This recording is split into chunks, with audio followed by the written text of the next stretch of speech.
Good evening, everyone. I'm Pam Lanham from the Hinsdalean newspaper. I'd like to welcome you to our virtual candidates night for the Hinsdale High School District 86 board.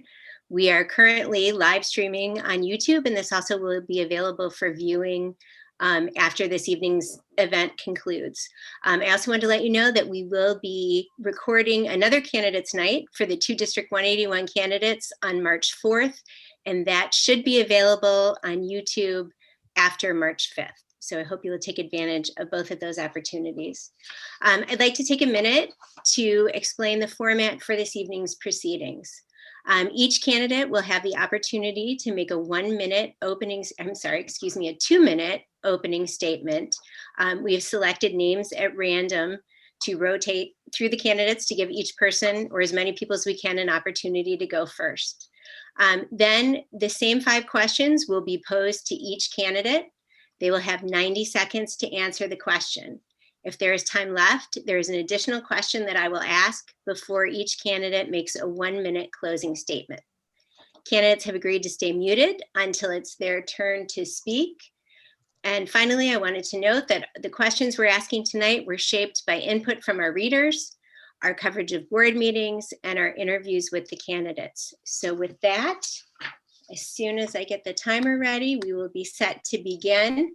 Our opening statement, just a moment, will begin with TJ Edwards. Good evening. Thank you, Hinsdalean, for hosting this candidate forum, providing me an opportunity to introduce myself to the district. For those watching that don't know about me, I am Tamakia Edwards and I go by TJ. I'm an engineer by education and I have an MBA from Northwestern's Kellogg School of Management. I'm a chief of staff for the Capital Development Board, where I lead mission and vision for long-range planning for the organization's real property assets. I'm responsible for developing and implementing directives, policies, and strategies for my agency. I'm a wife and a mother of 3, and I live in Darien. I joined the board back in August of 2020. I served on a special facilities committee from September 2019 to 2020. I joined the board right at a point where the semester was starting, and like everyone else, was under the impression that students would soon be fully back to in-person learning. Something very important to me, as my family experienced the early impacts of the pandemic, having a spring 2020 senior at South. The impact of the pandemic has caused our students to lose out on proms, graduations, significant milestones that marked the successful completion of high school. And even my son had his senior year uprooted, and he was devastated by the cancellation of the basketball season. Overall, we're exhausted and ready to get back to life pre-COVID. But as ready as we are, we have to remain diligent and steadfast. I'm a mission-driven professional. I work daily to build a bridge between expectations and results by finding the nuances between what is requested, truly desired, and executable. Similar to my role at the BOE, this requires multiple skills: finance, organization, strong interpersonal skills, and making trade-offs to maximize outputs. These experiences are helpful as I engage in my role as a BOE board member. I respect differing views and I love to build consensus. It's the only way to ensure that we are truly acting in the best interest of our students and the community. I look forward to the questions tonight, and thank you for having me. All right, we will continue in alphabetical order, and next up will be Peggy James. Peggy, whenever you're ready. Thank you, Pam and the Hinsdalean, for providing us this forum and opportunity.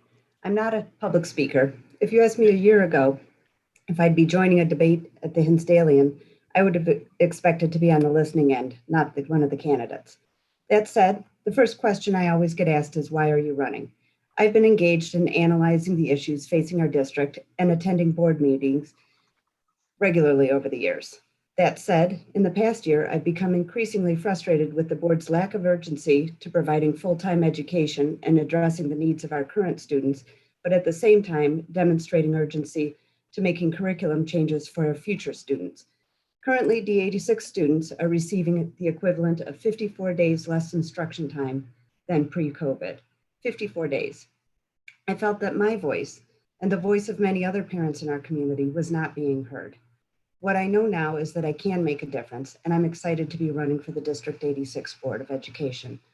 As a resident of the district since 2004, and the parent of 4 former, current, and future District 86 students, I am familiar with many of the issues facing our current board and have a vested interest in the success of D86. I graduated with a degree in communications and have since focused on data analytics and process improvement throughout my career. With a background rooted in communications, I do understand the importance of having open and ongoing two-way dialogue with all stakeholders. I plan to focus on the student-centered, data-driven decisions that have served many generations and can continue to position D86 as a destination district for students and families in the western suburbs. Thank you. Thank you, Peggy. Next up is Debbie Levinthal. Hi, my name is Debbie Levinthal. I'm a Hinsdale resident and mother of 4 children, a freshman and a sophomore at Hinsdale Central, an 8th grader and a kindergartner. After graduating with a degree in actuarial science from the University of Michigan, I abandoned my private sector aspirations and instead pivoted to my true passion, public education. I earned my MST in mathematics from the University of Illinois at Chicago and began my career as a high school math teacher. I spent over 13 years in the classroom at both Stevenson and New Trier high schools. And I'm having technical difficulties. I apologize. I think I'm back up. You're back.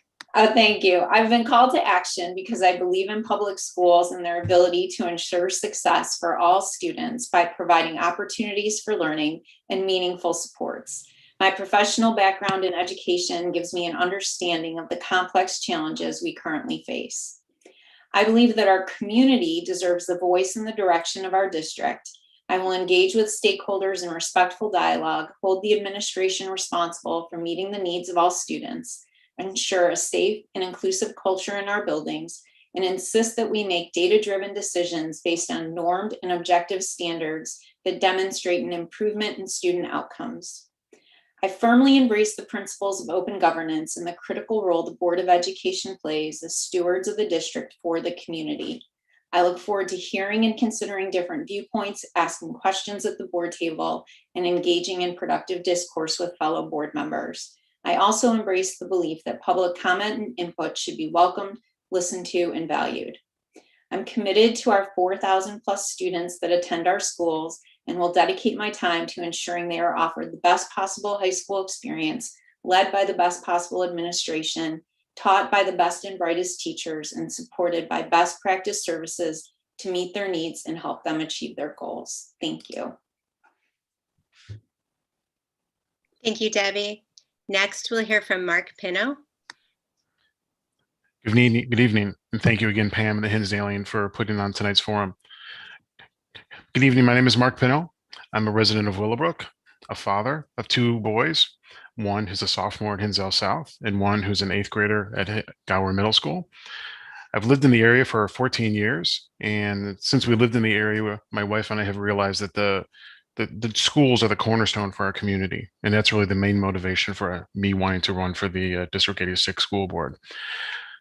My background is, since we've lived in the area, I've been very active with my children's school district, which is the Gower School District, both with the foundation, both with the Parents Teachers Organization, as well as a referendum in 2005 for Gower Middle School from $9 million, which was successful, as well as another one this past November for Gower Grade School for $15 million. In addition to that, I've been attending board meetings for District 86 since back in 2015, because I'm trying to understand what's going on in the community and understand the issues that are most important to everybody. My background is I'm actually in accounting and finance. For the first part of my career, I had a fairly traditional accounting and finance roles as the treasurer for a $1 billion company in the US, as well as a controller for the North American operations. I was a controller and finance director for a U.S. Pharmaceutical company. But for the last 10 or 15 years, I've been involved with implementing best practices as well as process improvements. And it's this mindset that I would actually like to bring to the board as far as to help with my financial background, as well as my ability to focus on collaboration, financial metrics, to try to identify efficiencies, and to try to make District 86 everything that it can be performance-wise. My goal as a board member is going to be to work to ensure that we have the highest level of student achievement, that our students have all of the resources available to them, as well as I can reflect the values, the beliefs, the needs, and the priorities of the community. Thank you. Thank you, Mark. Next, we'll hear from Karen Shannon.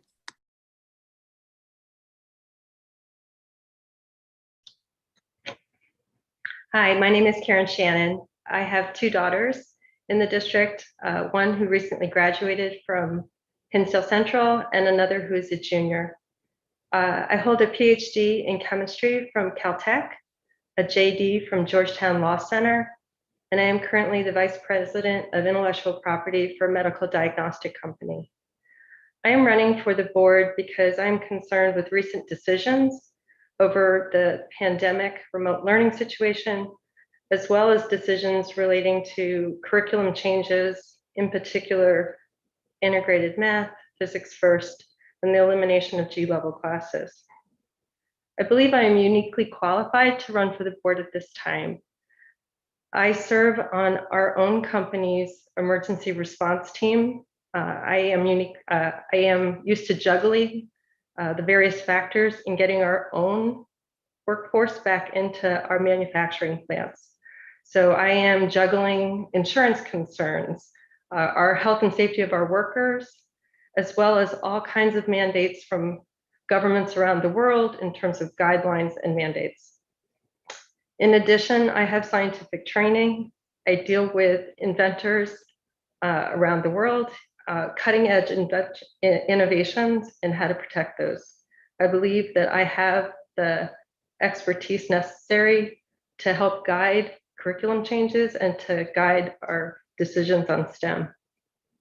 Finally, I have 11 years of board experience in a not-for-profit legal assistance foundation, which provides equal justice or equal access to justice. And in that capacity, I led a nationwide search for a new director. I helped deploy new policy, and I held the administration accountable. I am running for the board because I believe we need to have a curriculum that enables every student to realize their potential. Thank you. Thank you, Karen. Next up, we'll hear from Marty Turek. Hey, Pam, thanks. And I appreciate you and Ken and Hinsdalean putting this on. So thanks. You guys always do a nice job.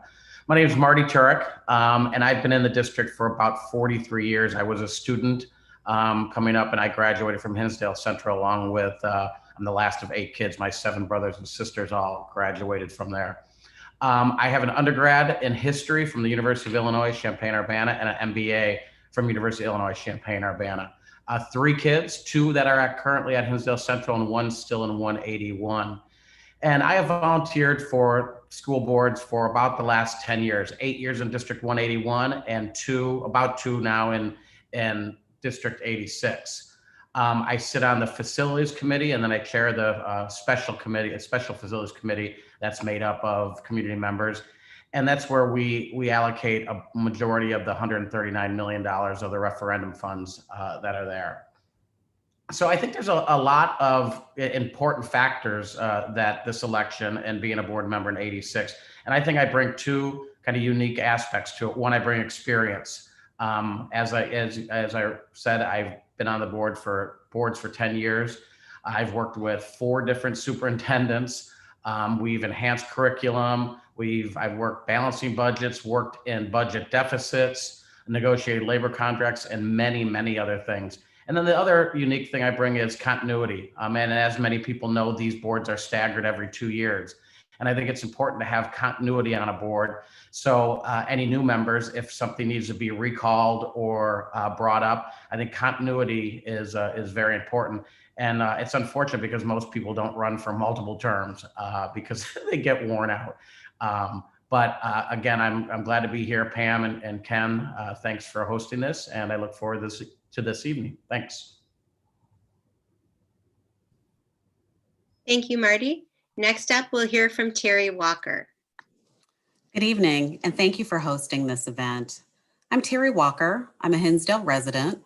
I've lived in the area for almost 5 years. My husband and I have a freshman at Hinsdale Central and a 6th grader at Hinsdale Middle School. I'm going to start by briefly mentioning 6 topics that are core to my vision: open governance and transparency, accountability, inclusion, data-driven decisions, open dialogue, and academic excellence. My vision includes focusing on open governance through community involvement and collaboration. I want to hold the administration accountable to represent our community's goals and the district's vision.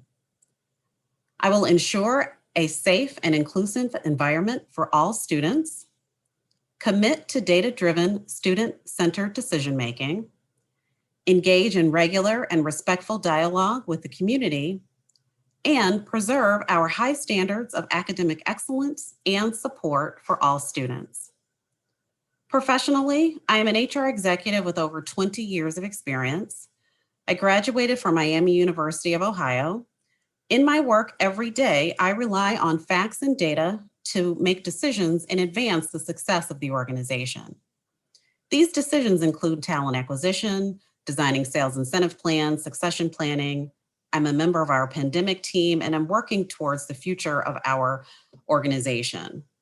I have experience actively listening to all sides of the issues and bringing teams to consensus, solving complex problems, and making tough decisions. I would welcome an opportunity to serve our community in this capacity. Thank you. Thank you, Terri. Next up, we'll hear from Jeff Waters. Hi, Pam. How are you? Thanks for hosting tonight. We much appreciate the opportunity to get together. Kevin, thank you for joining. I know you couldn't make it on Sunday. We're glad you're here. My name is Jeff Waters. I've lived in D86 now for 17 years. I've been a resident in Hinsdale the entire time. My kids went through 181. I currently have 2 students at Hinsdale Central and 1 former student from the district at Central who's now a sophomore in college. And as a university student myself, I also went to Boulder. I graduated with an econ degree. I've always been quite the curious person. My mom and dad could attest to that. That might have been quite annoying to them at times, but it developed and spawned my interest in economics. They call the social science. And I think it's important to note, as an econ major and now a derivatives trader since I graduated from college, to say the least, I am data driven and committed to calling all data to make very serious decisions. In our district currently, I think the biggest decision that got me to run for the board started out in the summer after a conversation I had with a board member requesting an upgrade to the remote platform, not just for COVID, but also for snow days and broken leg days in the future, and it fell on deaf ears. So obviously we then dealt with the October passage of the integrated math curriculum, which in my estimation only, I do think I have some like-minded people on here, minus a couple who can clarify their positions. But integrated math, in my estimation, had very little data to support, and the data that did present was certainly in opposition for it. More importantly, with respect to the curriculum that served our district so well for so long with respect to math and formerly physics first, I don't understand why we would posit such a change to a heralded curriculum that we've had for so long during a pandemic. I'm not saying we can't have it, but to the extent it gets posited as a change, pandemic is not the right time. That's why I'm running, and I look forward to this discussion. Thank you. Thank you, Jeff. Thank you. Next up, we'll hear from Justin Barron. Yes, thank you, Pam and the Hinsdalean, for putting on this event. And I would just like to first introduce myself. My name is Justin Barron. I'm from Darien, and I graduated from Hinsdale South in 2017. In high school, I did swimming and water polo all 4 years, along with participating on the cross-country team. And I often get asked, why am I running? First of all, I'm not afraid to make a splash. I'm not afraid to make a difference. And I will not stand by and let the board gut Hinsdale South. Hinsdale South is treated as the lesser of the two schools. Why wasn't I offered the same classes as students who attend Hinsdale Central? And the inequalities don't stop there. The board sat by and did nothing as enrollment is declining. The attendance zones must be changed to ensure South is properly utilized. It will also save taxpayers money with the district officially using their assets. It would have lowered the cost of the referendum, which would have saved everybody money. I am also opposed to a physics first system, mainly because at Central, the students there had a choice between biology first or physics first. I was never offered that choice. South does not get the same opportunities as Central does. Thank you. Thank you, Justin. And finally, we'll hear from Kevin Camden. Thank you. Thank you, Pam and Ken, for hosting tonight. In the 4 years that I've been on the board, I've approached the board service with an understanding that we are a township high school district, not a district that has 2 high schools. And in fact, that's incorrect anyway, because we actually have 3 schools if you factor in transitions. I've never had a political affiliation or evident any ideology. I've never had an agenda. My goal has been to represent the district in all regards. I've done that. I'm proud of the work that the district has done. And if you look back to when I came on the board in 2017, it's been an interesting history. When I first came on the board was dealing with 2 failed referenda and the financial implications that were arising due to the tenuous financial situation. We had significant turnover at administration.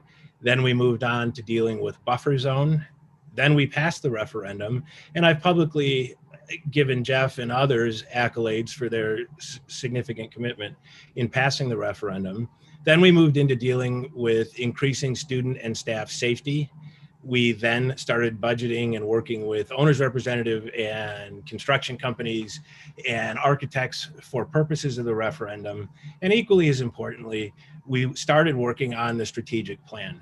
I'm of the opinion that the strategic plan can be dealt with and implemented at the same time we're dealing with other things.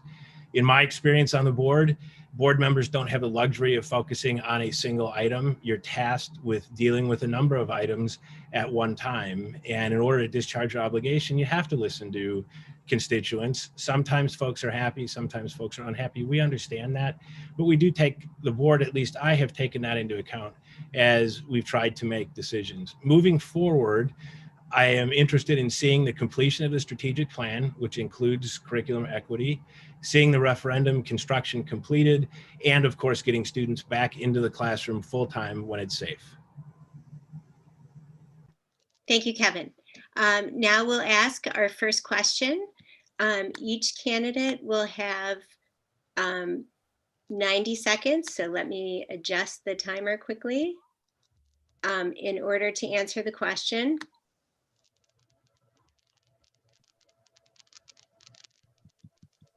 Just 1 second.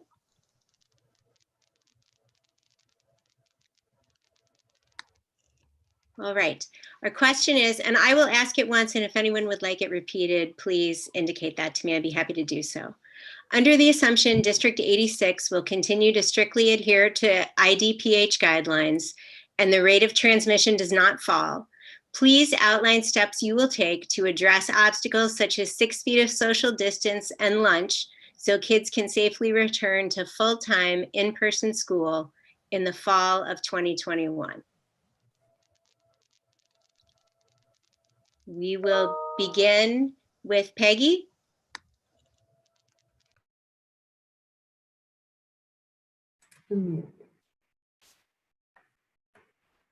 Thank you, Pam. Hold on, I'm not seeing the timer right now. Let me get over there. Thank you, Pam. I believe that we need the will and the skill, to borrow a term from one of our feeder schools, to return our students to the classroom full time. First, we need to upgrade our technology so that some of our students wouldn't need to Zoom in the room and would actually be participating, watching the classroom. I would like to see our technology upgraded to allow for live streaming, similar to that of some of our feeder schools. That would provide an optimum learning platform for our students and hopefully provide some relief to our teachers who are pulling double duty with the current hybrid model. We need creativity to get our kids into the classrooms full time beginning in the fall, especially if we're still facing the 6-foot distance and lunch issues that we have currently. Ideas like tents, alternate spaces, seniors leaving campus for lunch periods or alternate lunch areas. There are a lot of options that could be discussed, that may have been discussed outside of any board opportunities that I've heard. But I would like to see those discussed, and I would like to see some creative problem solving to get our kids in the classroom full time. I think full-time instruction needs to be the norm, with remote instruction being the exception. Thank you. Thank you. Next up, we'll go to Debbie. I agree with a lot of what Peggy has said. I think we need to keep in mind that time is on our side this summer. We're going to be going back to school a little bit later because of construction, and we can hope that we'll see, the pandemic flex in a way that is advantageous to getting people in class. Provided we still have the 6-foot distancing, I think we really need to get creative with our spacing and look at our large spaces like gyms and auditoriums, and potentially take our PE asynchronous so that we can use those spaces to spread kids out. I also think, some of the things that translate well in an elementary school, like potting 2 kids together to sit together at a 6-foot distance from another 2 kids, is a little trickier in a high school because our kids are going to 7 different classes per day. But we can look at solutions like that and take advantage of the weather for as long as possible with the use of tents and outdoor spaces. I do agree that we need to look at upgrading our technology, and we need to implement some surveys to see how many people would potentially want to stay home so that we can improve upon our remote delivery for teachers and for students. And I do think that regardless, we need to look at full instructional minutes and going back to either our 50-minute class periods, 5 days a week or longer blocks, so that we don't end up in the fall with a compromising how many minutes our students are with their teachers, either virtually or in person. Thank you. Next up, we have Mark. Great, thank you. I guess first I'd like to say I sure hope that we the focus of this question isn't reality in the fall. But anyway, how are we going to accomplish? How do we accomplish everything that would need to happen? I think the first thing I would say is it's going to take leadership. It's going to take initiative. It's going to take collaboration. It's going to take leadership by the administration, by the board to plan, to do what needs to happen to bring the team together. It's going to take collaboration. I believe what we can do is similar to what's happened at other schools, as Debbie and Peggy had said. Most specifically down the road at Gower, I've talked extensively with Dr. Simon as far as the plan that he has put together there. They've been in person since the beginning of school in August. And that the plan that he has, I believe, is scalable, and it's actually in the process of being rolled out at several high schools in the area, as well as our other grade and middle schools. The way that we need to accomplish that is we basically need to come up with all options of what needs to happen in order to bring kids back in the classroom. As you mentioned, as far as we need to take what the normal school day is like, put that on the table and say, what changes can we make to that in order to accommodate to get kids back? Technology is an important part. We're going to have a remote aspect to learning from now for the foreseeable future. We need to strengthen the technology. We need to make sure that we have live streaming. We need to have the teachers in the classroom. We need to be able to have the experience in the classroom as well as streaming to be the same for all students. And also, as Debbie just mentioned, we need to get kids back in the classroom for 50 minutes a day, just like they're doing in other schools like Stevenson. Thank you. Thank you. Next up is Karen.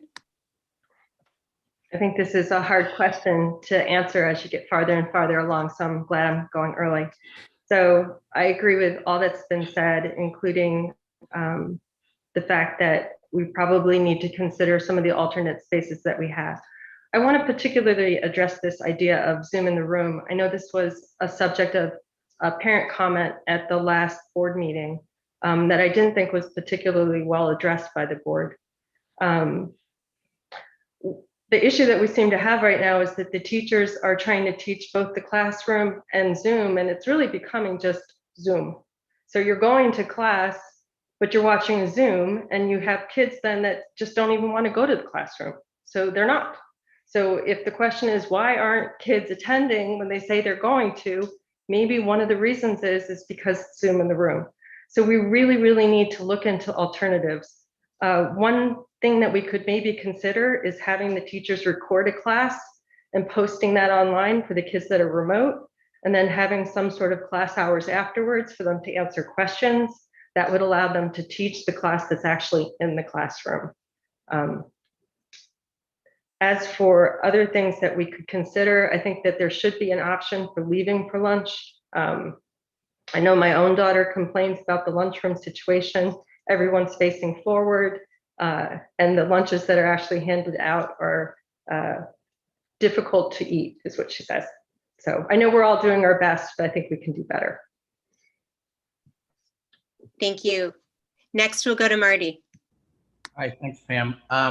Yeah, I mean, I'm all up for creative ideas and things that we can implement. But as a board member, I think we're doing a lot. And if anybody hasn't been over to Central and look at the cafeteria, you know, there's hard drywall walls up there to make the big cafeteria into 4 mini cafeterias because the state and CDC says we can only have 50 people in one room.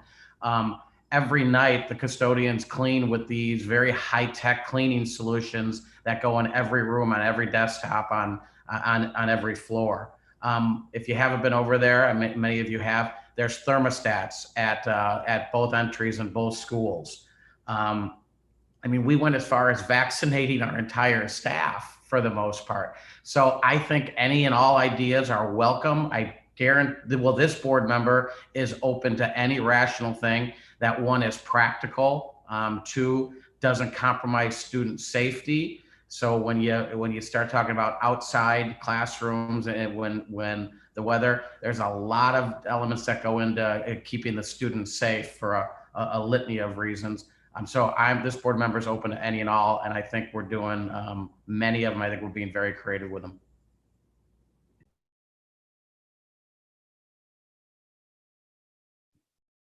Thank you. Next up, we have Terri. As others have said, I do agree that we have time is on our side now to begin planning for the fall. I agree that improvements in technology are very important and would be very helpful to accomplish this task.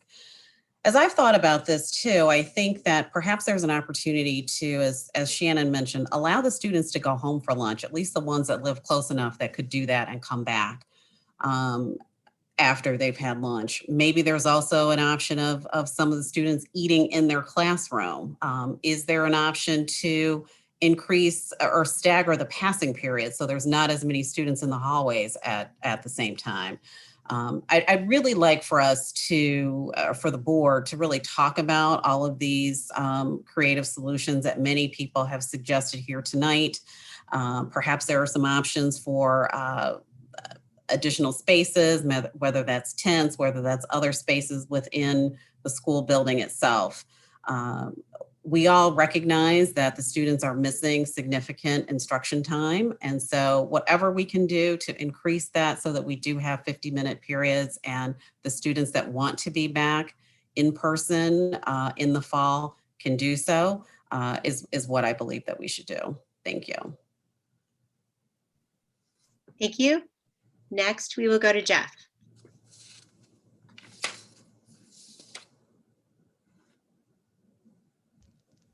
Can you hear me okay?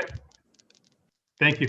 With respect to the remote platform that I mentioned, which was not addressed in the past summer, which otherwise should have been and could have been, we might not be discussing, everybody, the fall of 2021. Instead, like Glenview's Glenbrook North and South and Arlington Heights Prospect, Hersey and Buffalo Grove, instead, we could be discussing perhaps going to school this past January, which is, here we are almost in March. So the problem that I've struggled with the most is with respect to being data driven, which I know all three board members here recognize as important.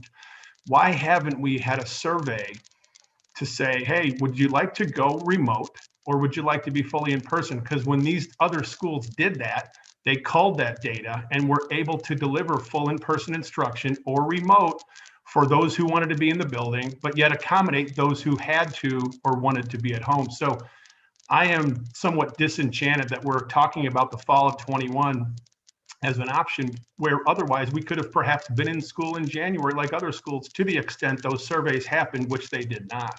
So I guess as a prospective board member, I want the community to understand things could have been better. And with myself on the board, they will certainly be better, at least with to the extent surveys are driven to the community and the families that they have not been. Communities care a lot. We're all fighting for these kids. I plan to fight a little harder. Thank you. Thank you. Next up, we have Justin. Yes. First of all, I would just like to say I agree with everybody 100%. I would have the kids back 100% if it was realistic. But unfortunately, as long as IDP, Illinois Department of Public Health policies are still in place, unfortunately, the school day is not going to look much more different than it is now. As long as, those restrictions and mitigation efforts are still in place, it's going to look similar to it is now, like I was just saying. And I know over the summer they're looking at breaking those rules, and that kind of seems unrealistic. And I know the community doesn't want to hear that. It's a tough thing to hear when you hear that your child might still be remote, but unfortunately us as school board members, potential school board members, we do have to follow those mitigation rules, and we will do everything in our power to make sure the kids go back like it was pre-COVID. But us board members, potential board members, we can't guarantee that unless you commit to breaking Illinois Department of Public Health rules. Thank you. Thank you. And next up is Kevin. A couple of things that I've heard that are in fact suggestions that the board is already acting on. Ms. Levinthal referenced surveys about people wanting to be in the classroom more. That was discussed last night at the board meeting, and communications went out to district parents today in that regard.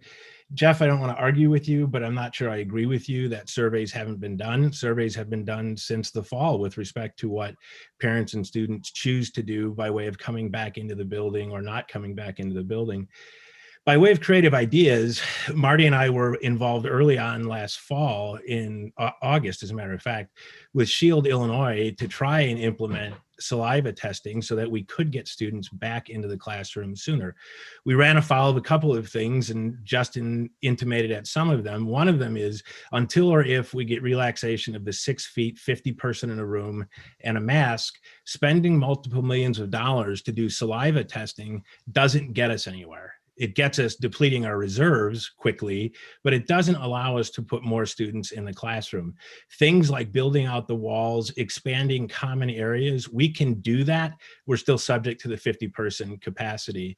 Using tents is an idea. The problem is courtyards and other places, again, due to, it's ironic that we pass a referendum and then we have these construction issues that may be constraining expanding the footprint of the building, but that's a reality, and it's a concern about how long can we use those things for. And finally, I don't hope anything.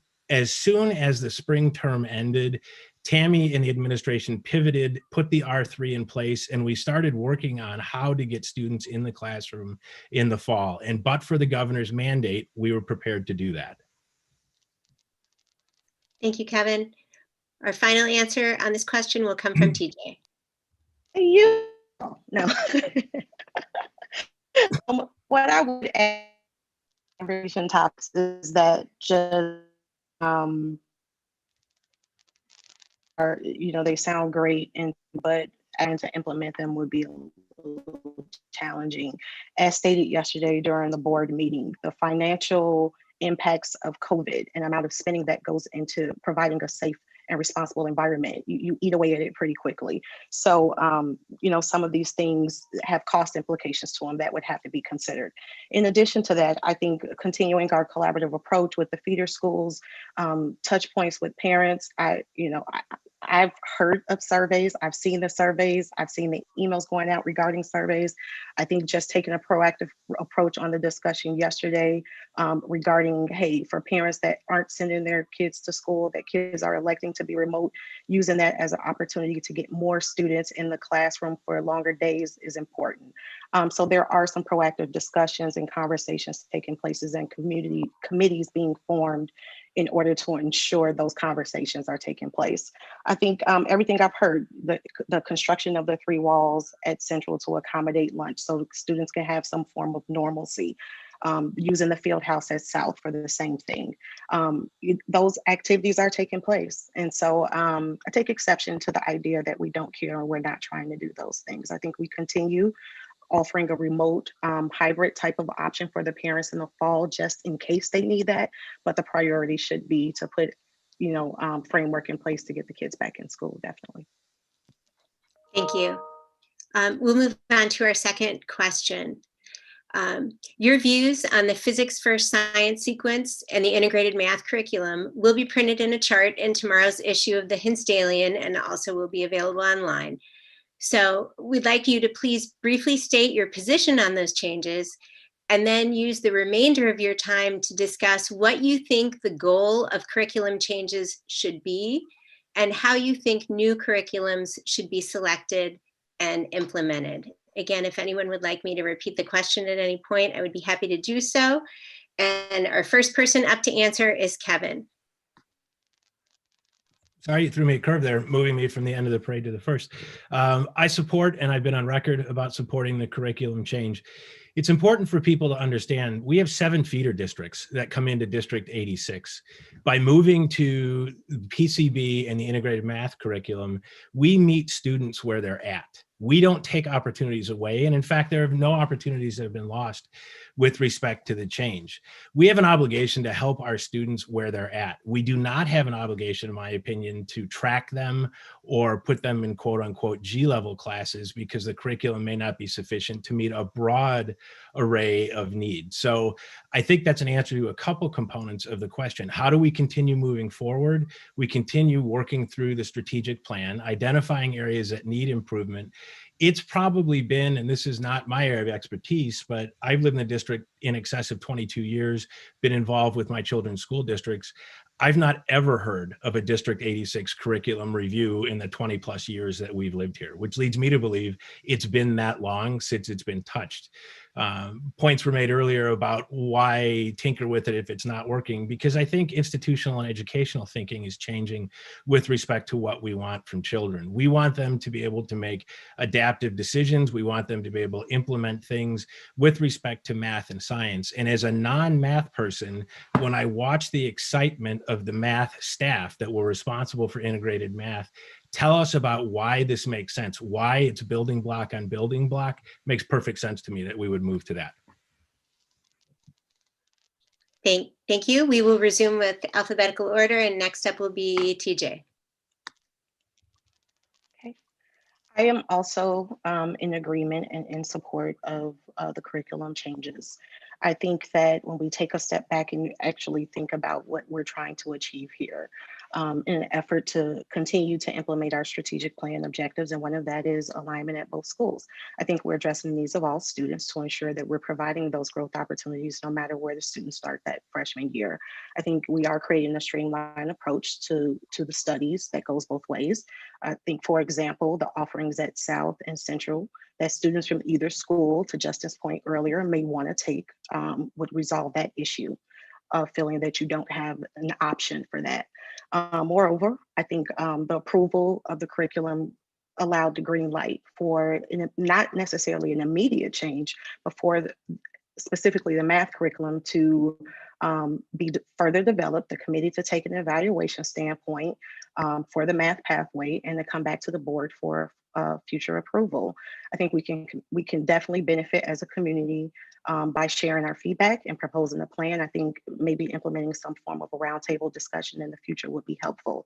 In regard to the science curriculum, yes, that predated me, but I am in support of it.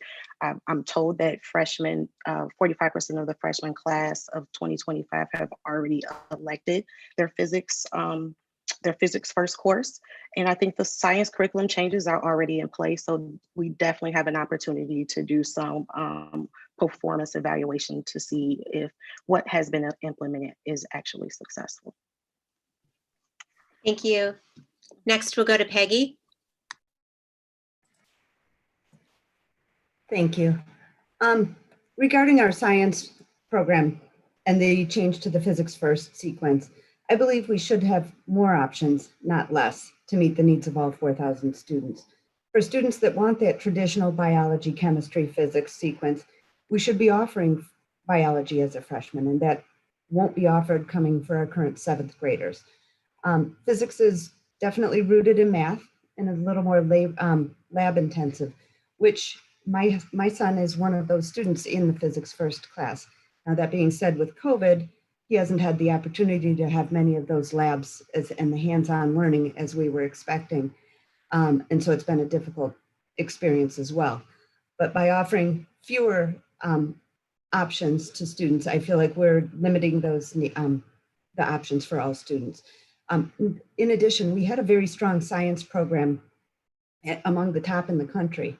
What I'm curious about is what data led us to make these changes that limit the choices rather than increase them. I haven't seen any peer data from other schools that have gone to this physics first format and kept with it. Regarding the math, I strongly disagreed with the board's unanimous approval of the math curriculum changes in the middle of the pandemic. It didn't allow for enough analysis of the data for people to actually give their opinions in at that time when they were dealing with COVID-related issues. Thank you. Thank you. Next up, we have Debbie. So I was not in favor of going to a single strand science trajectory physics in the universe last year, and I was not in favor of adopting an integrated math approach this year. I agree with one of the comments before that we need to be providing opportunities, more opportunities for students rather than less, which is what the physics in the universe trajectory does. And I would have preferred to have seen us look at offering different pathways. We have an obligation to provide an appropriate instruction for every student, and pigeonholing into less opportunity does not maximize or optimize our chances to do that.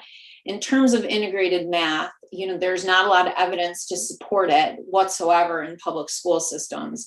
There may be some selective enrollment schools that have adopted it, but public schools by and large have not had success with it. And really, really good schools have much more data that backs their curriculum change, much more vetting that goes through a curriculum council. They maybe do a pilot, they look for evidence-based outcome, evidence to support that there's going to be an improvement in student outcomes, and they don't adopt any sort of edu trend or fad, which is what this integrated math feels like at this time. Additionally, I think it's a misconception, and I said this on Sunday, that we haven't been evolving our curriculum. We've been evolving over the past 20 years, and all schools do. So I think we need to step back and reevaluate. Thank you.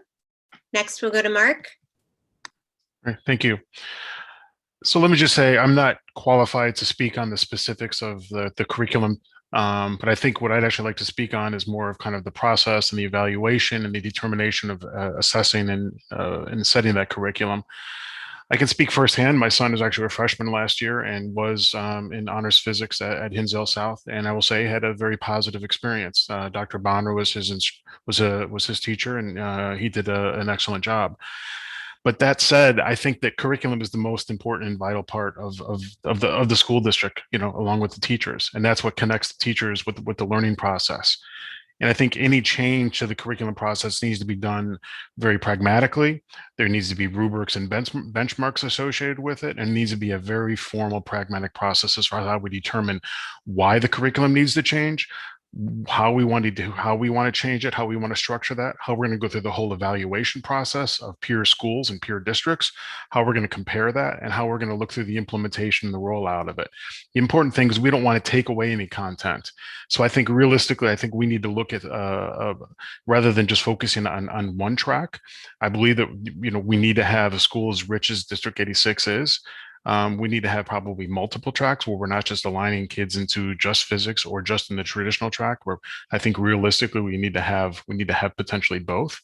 But regardless of any change, we need to make sure that we're making the right change and we're actually making it better, and we understand the reasons for that change, and those are being evaluated thoroughly. Thank you. Thank you. Next, we'll go to Karen. Thank you. And I'm not going to repeat what was said before, but I do want to agree totally with what Debbie said. So like Debbie and like Peggy, I was against physics first, and I'm against integrated math.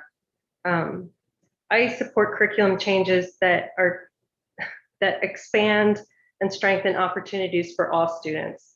For students that want to take AP courses, for students that want to take regular courses, and for students that have a 504 and an IEP. We should be providing more options, not just a single option. I'm especially against physics first because we've got students that come in and out of the district, and programs like this just are not the norm. So that's another reason. And I think that's actually something Justin brought up on Sunday. Another big thing, and I think Debbie said this as well, is we're requiring the teachers to come up with plans in the middle of a pandemic. And this is just the wrong use of resources at this time.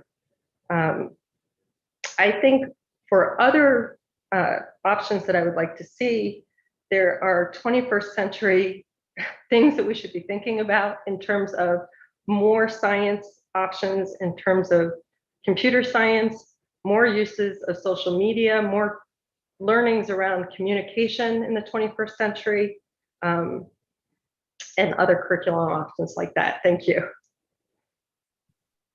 Thanks. Next up, we have Marty. Thanks, Pam.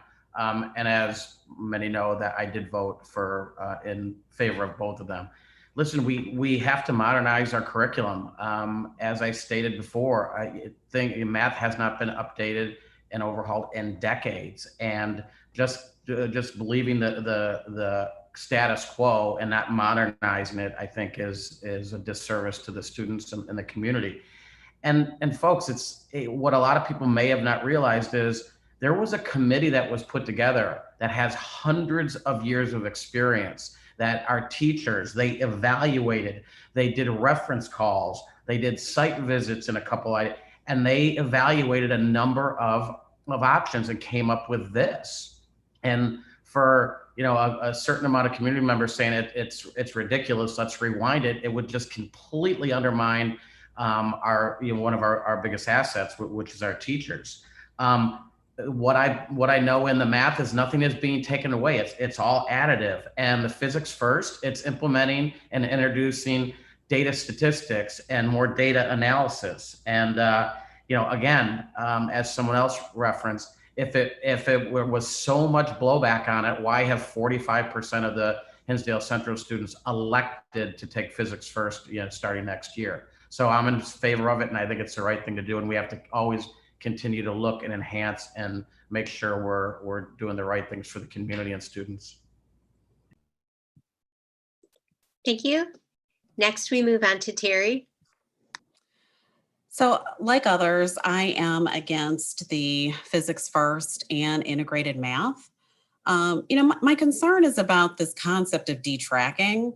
I feel like it lowers the rigor and also it creates a one-size-fits-all approach. So eliminating the G-level courses doesn't meet the needs of the students that need that either.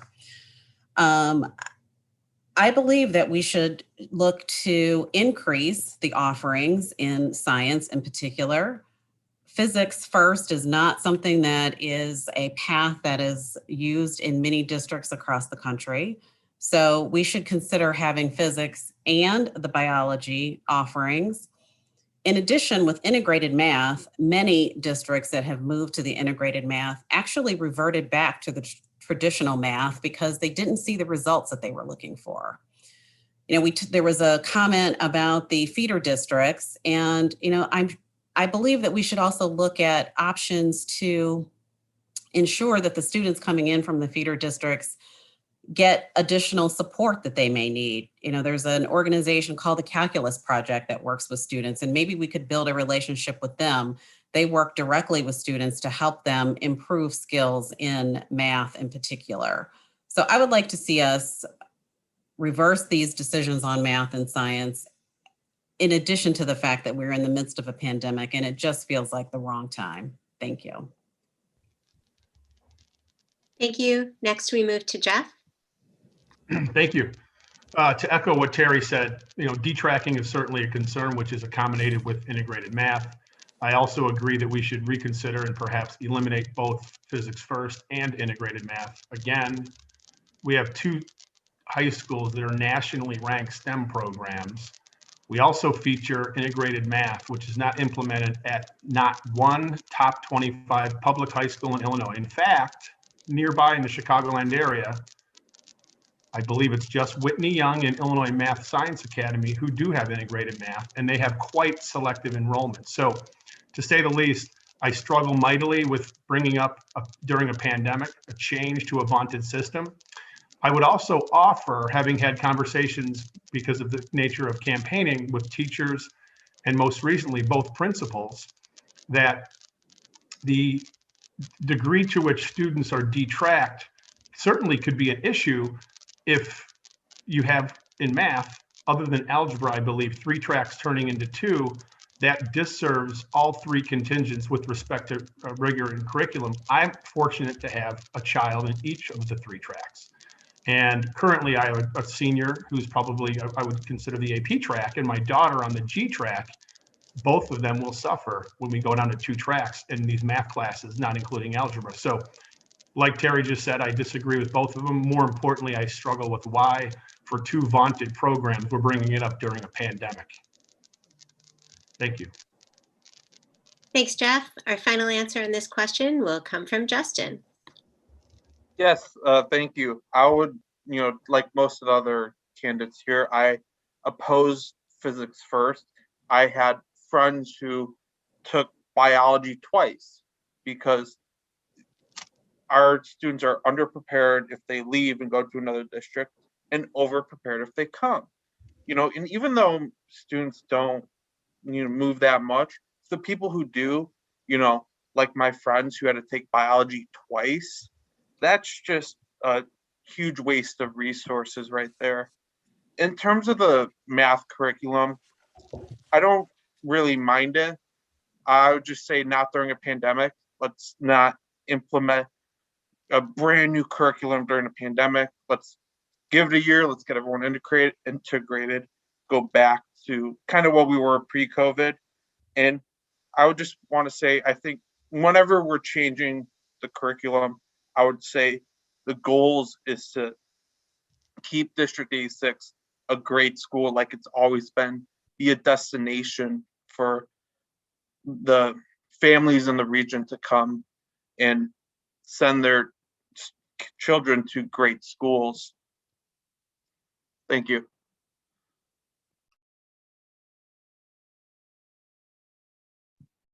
Thank you. We'll move on to our next question. How should a board member represent the community when the community is divided on an issue? And how should that community input be balanced with recommendations from the administration? We will begin this question with Marty. Thanks, Pam. So again, as a board member, you have to look at all sides of a decision. And, you know, if reality tells you that you're not going to make everybody happy, but you have to listen, you have to analyze, you have to allow for feedback. And I think we do through a number of mediums. And then again, as we all are, anybody who is a parent is very passionate about their, you know, their kids and how their kids are being taught. So I get it, I understand it, and I'm sympathetic that people don't like change. But as you listen to both sides, you take the analysis, and then you triangulate that with the professionals that many of our staff are masters and PhDs and their recommendation. And then you also look at the administration and ask for their recommendation. And then you make a decision and you implement it to the best ability and you stick with it and you tweak it along the way. So I think you always have to listen to the community, Pam, and make sure you're taking in both sides into consideration. And then, like I said, rely on your professionals that do it for a living and the administration who has done it before. Thanks. Thank you. Next up, we'll go to Terri. I agree. It's a time for listening and making sure that we're listening to the constituents and community members, but also finding opportunities to listen. So creating opportunities for committees and asking for people's input. But when you ask for that input, do something with it, right? And so as board members are getting emails and other communications from constituents, I think there's an opportunity to share some of that information as well and factor that into the decisions that are being made. In addition, of course, working directly with the administration and the teachers to ensure that we are coming to, or that the board is coming to, a decision that all sides can come to some common ground on.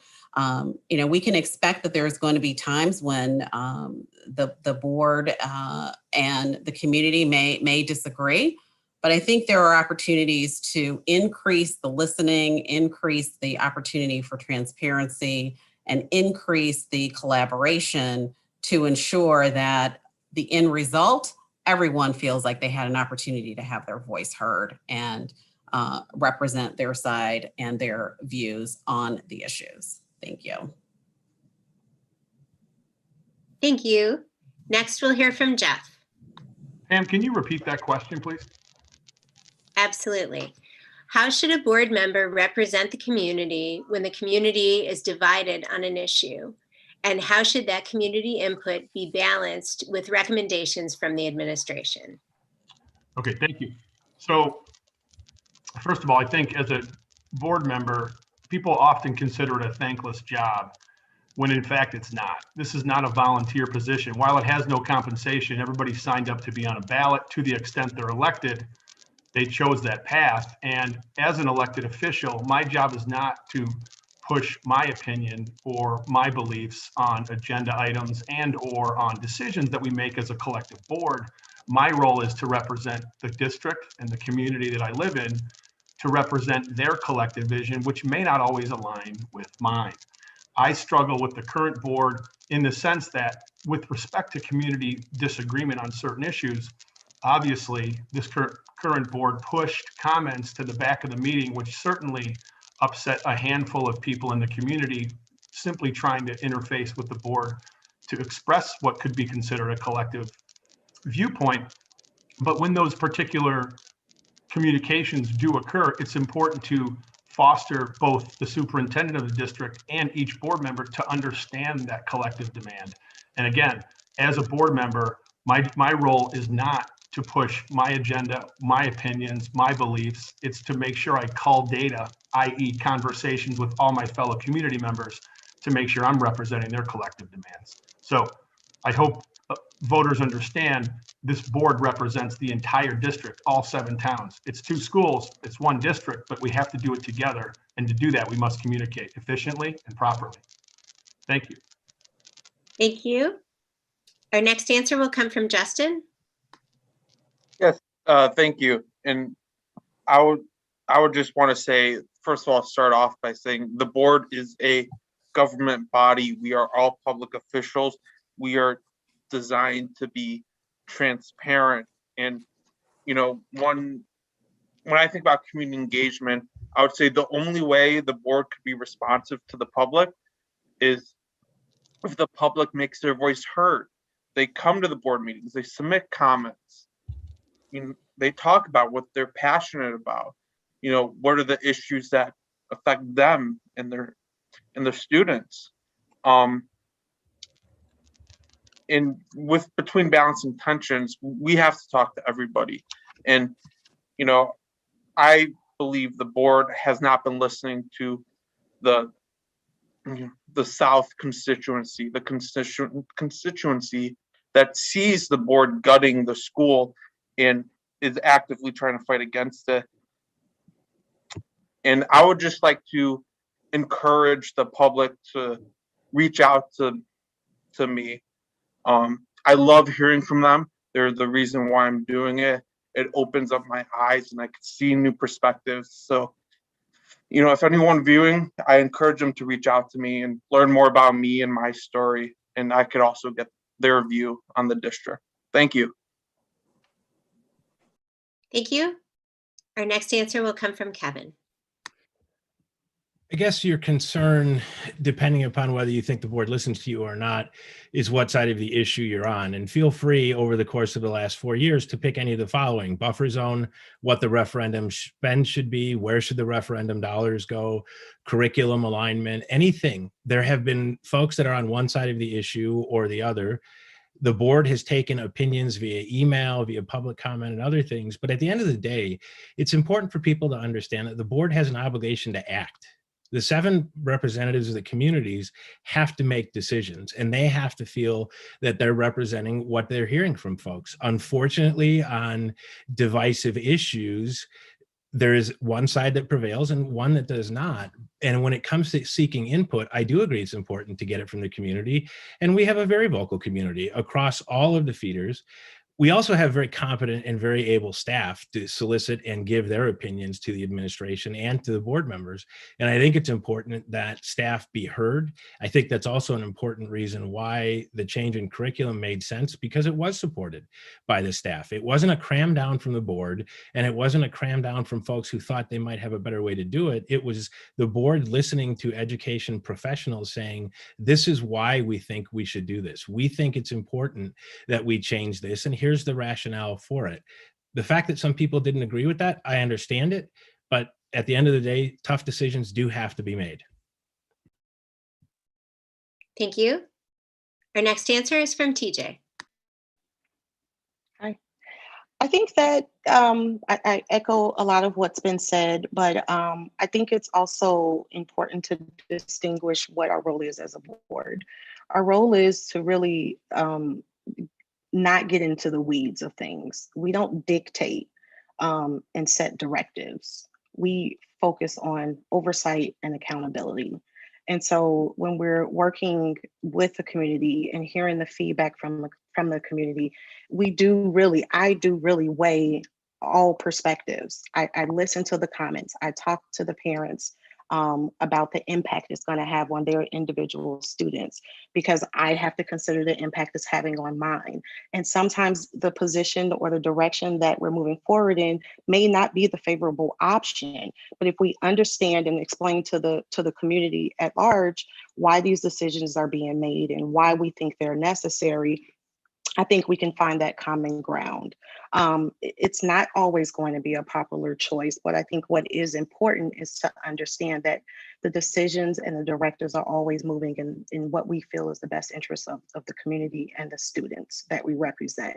In addition to that, I think our focus has to be to allow the experts and the professionals that have been hired to do a job to do that effectively, but continue to provide the oversight and the accountability to ensure that they are doing that.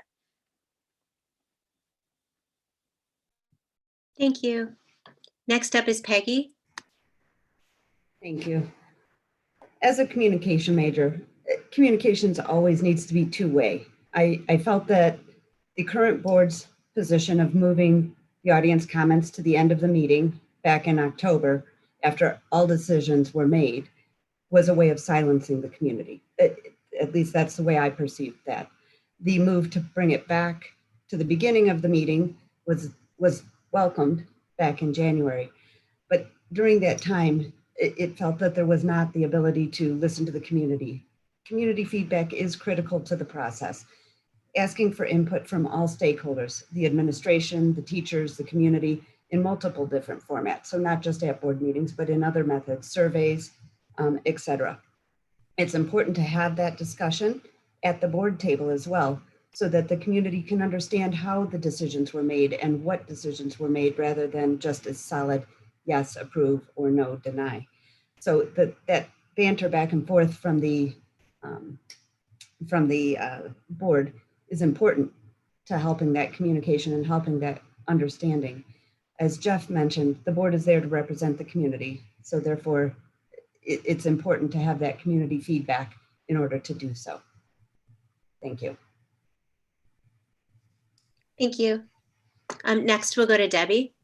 So the board, is representative of the community, and when when we have divisive issues and we're getting lots of communications, or board members are getting lots of communications around these issues, I believe that the board has an obligation to discuss those issues at the board table, so that there's not this rubber stamping, perception, that there's actual discussion about the issues as represented by the communications you're receiving from your constituents and from the community. I think, the important part is we need to listen, and we need to recognize that when parents come forth, or community members come forth, they're coming forth to advocate for their children. And as board members, they are owed compassion, and they're owed, chances to engage and to communicate with the board that represents them. In terms of the administration coming forth, the board's role is governance, and the only person that they do employ is the superintendent. And so the superintendent then is responsible for coming forth with proposals and different types of data to support those proposals and evidence to support those proposals. And at the end of the day, we have to be able to have faith that the superintendent is going to uphold the objectives of our district. And I think some of the divisiveness comes from constituents not feeling that faith. And so we need to work to make sure that we employ the correct leader.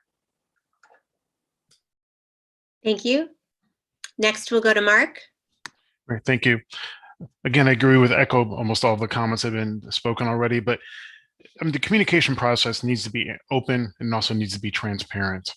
And I would say in order to be effective, the board needs to be committed to the communication process, meaning that we need to reach out and engage the community and feel that they have a way that they can actually to partner with us as we represent them, but to partner with us on all of the issues that they think are important. As a community, I think we have much more in common than the things that people are the more divisive issues that people have talked about.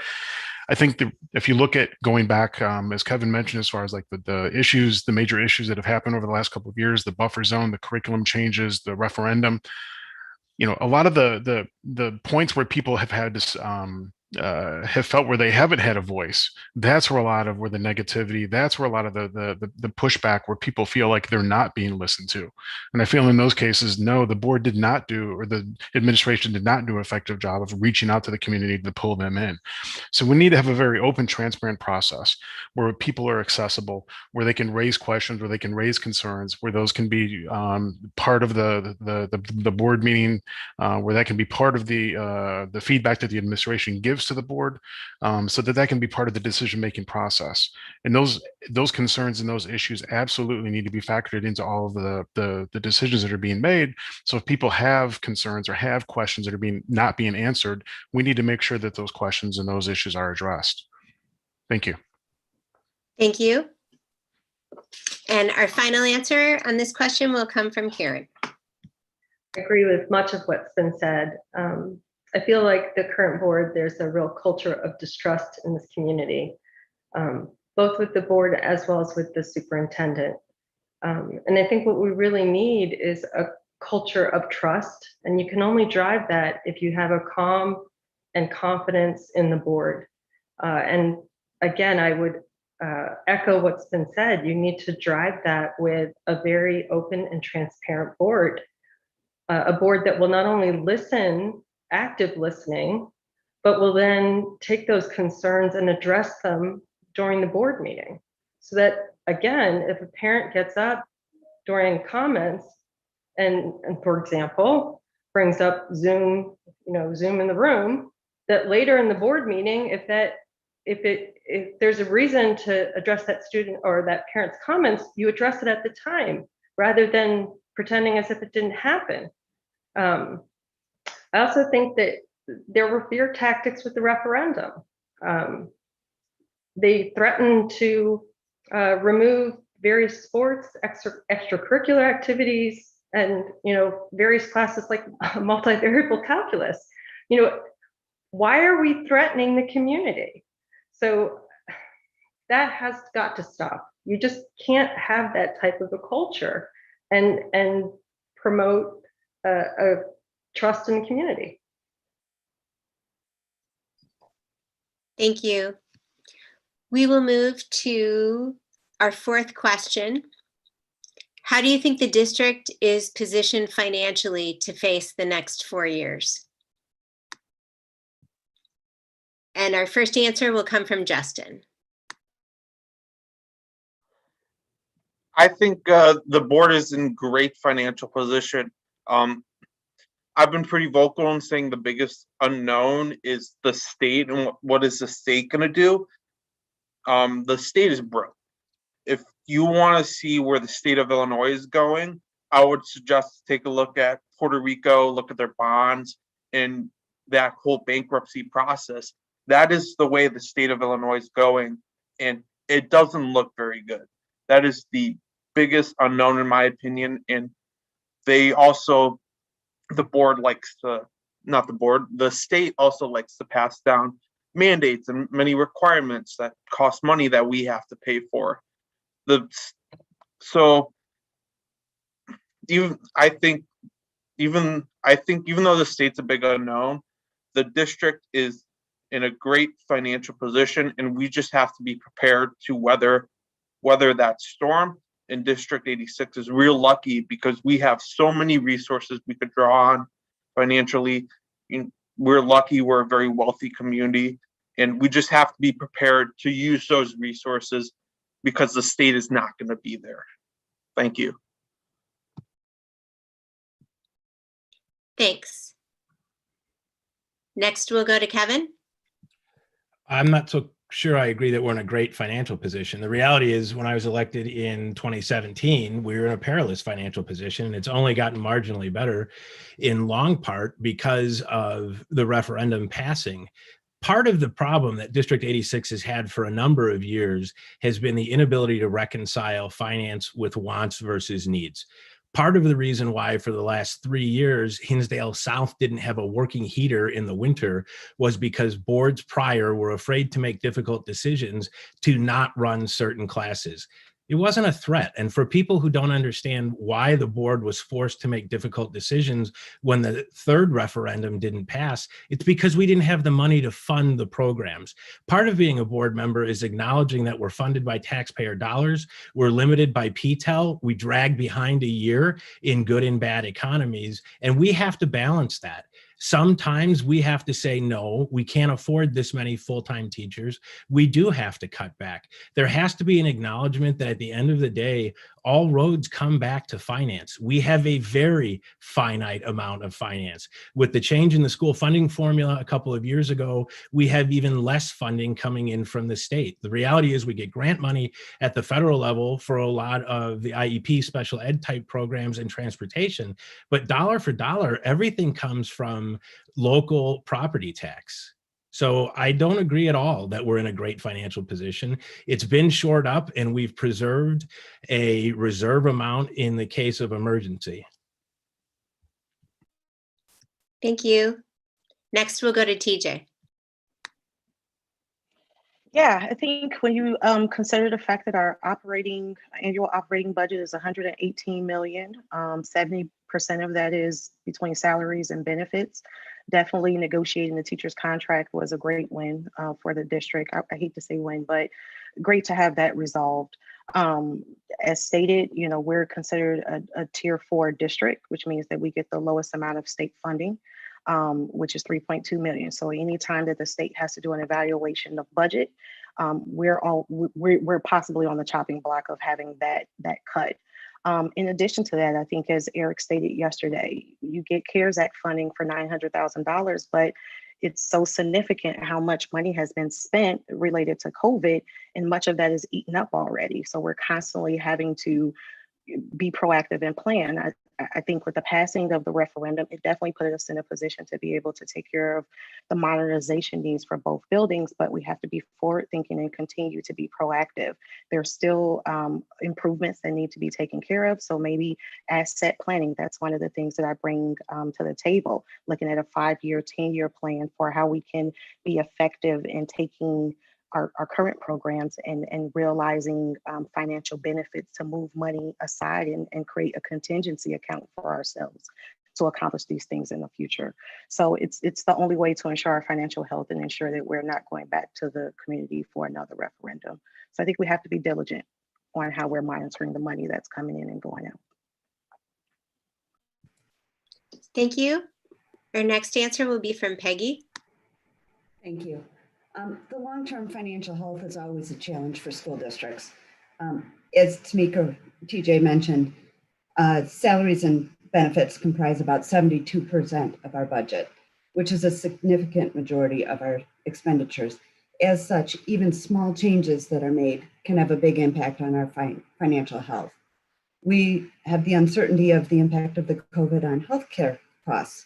The teacher's contract that was recently ratified is great, but it does include a provision which doubled the pension spiking. I realized that took out another area and mitigated our expenses regarding insurance long-term, but we will need to negotiate a new contract very shortly. Also, given the position of the state, as was mentioned, this could lead to a transfer of those pension funds from the state level to the local school level. That's a real risk that we have on our plate.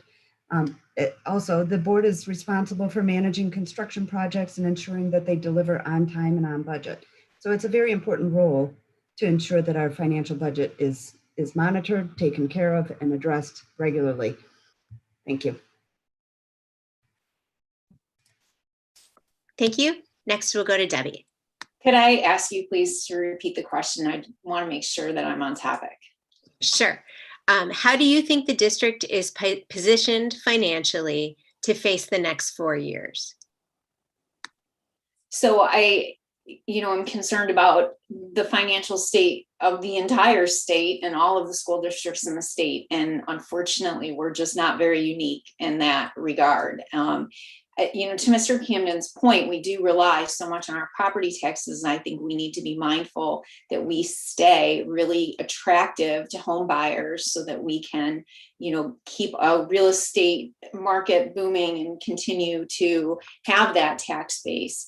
I am definitely concerned, that it took us so long as a district to pass a referendum, and would hate to see us have to go to one, but understanding aging buildings and how when things go bad, they tend to go bad really fast. We really need to be staying ahead of any facilities projects and maintenance and upkeep of our buildings to ensure that we're not stuck in a place where, things become urgent. And so we need to continue to do that, which I think this current board has identified some of those facilities needs and planned to update them. I think, like Peggy mentioned, the teacher's contract took us to a more stable position by going from a 3% to a 6% stipend in those last few years of retirement, instead of paying for teachers' retirement insurance plan for potentially 10 years. And I think as we see some of these teachers retire, which will be sad, we're going to see an influx of tier 2 TRS teachers, which is going to put us in a more stable position, since the salaries will be capped, and give us more predictability that way.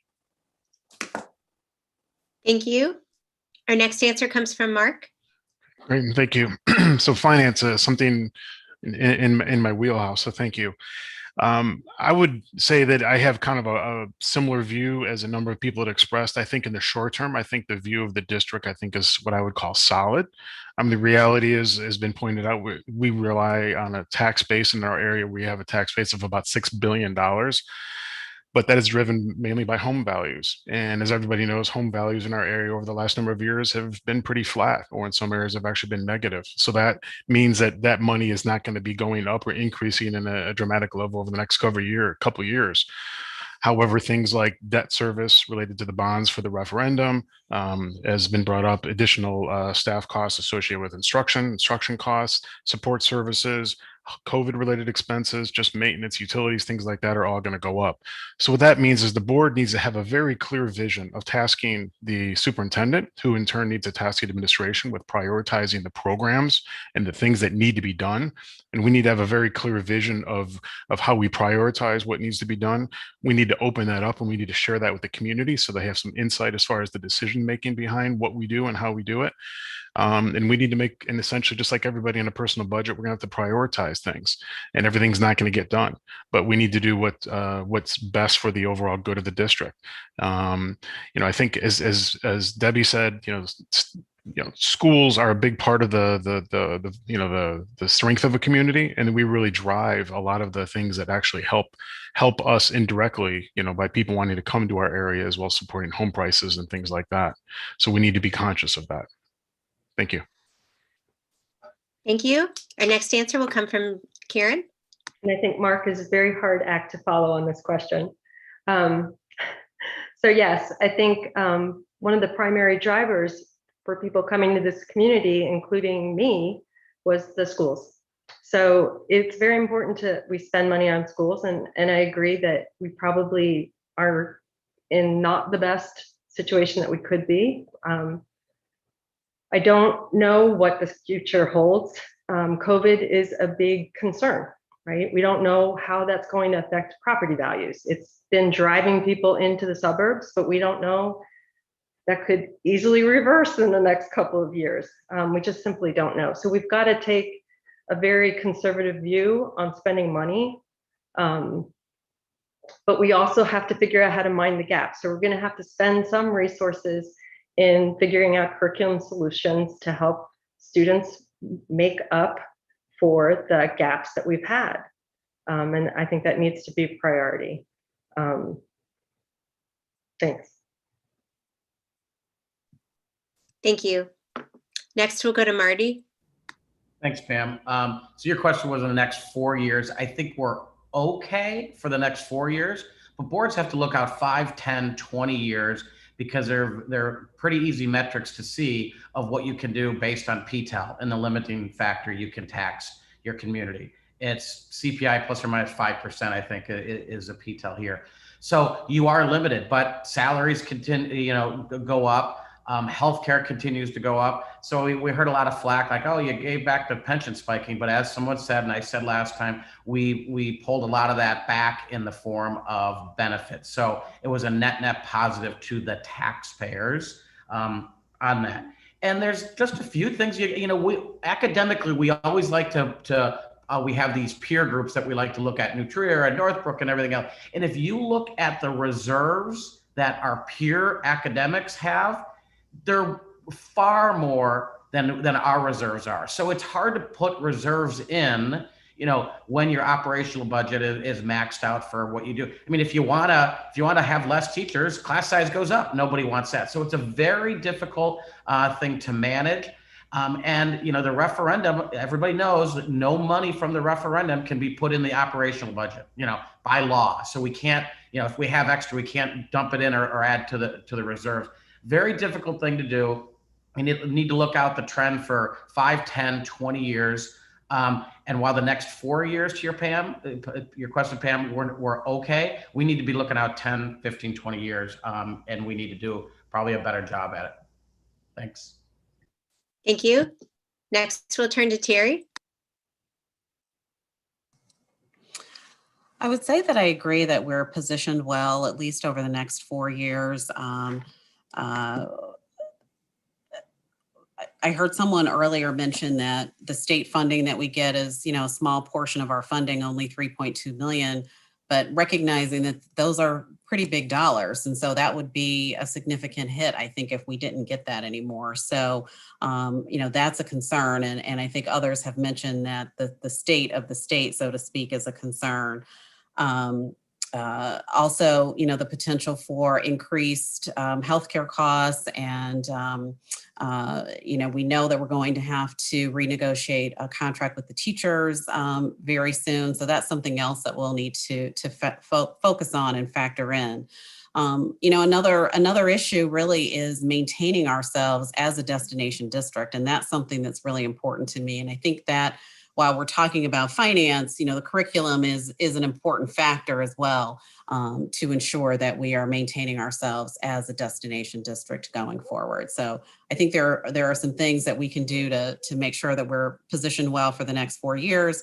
And then, of course, we'll have to look long-term as well. Thank you.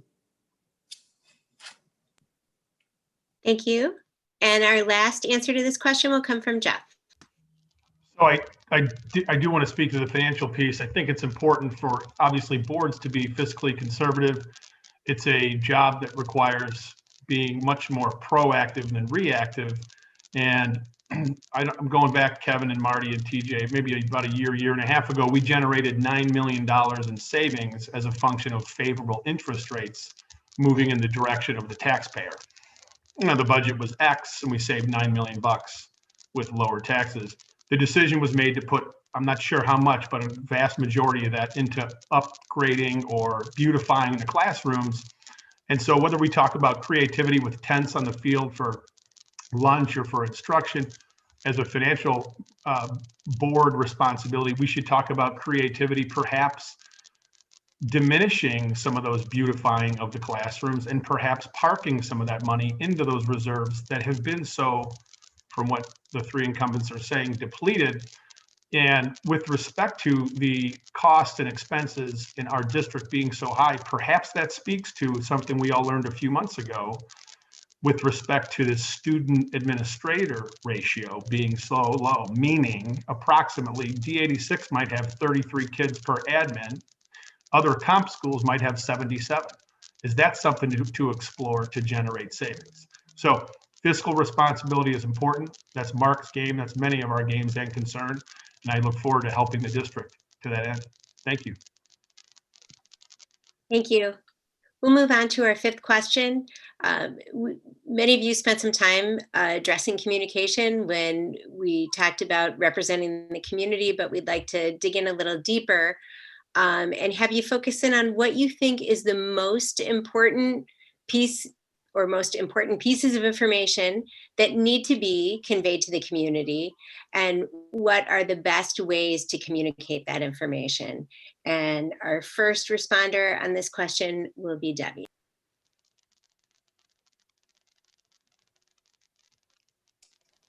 I had technical difficulties while you were asking. Could you repeat it?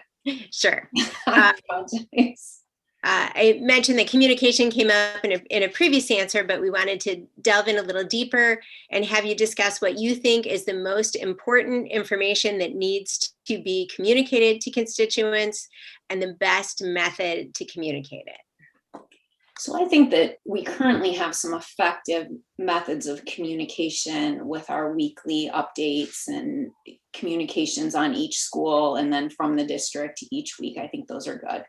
I think what the community, my perception is looking for, we need identification of what we're trying to fix with some of the things that come up. And then in terms of communicating to community members, I think the community wants to see data, they want to see evidence, they want to see more detail, and they want to see predetermined metrics and then reports on those metrics as we roll things out. And I think that that relates to lots of different things.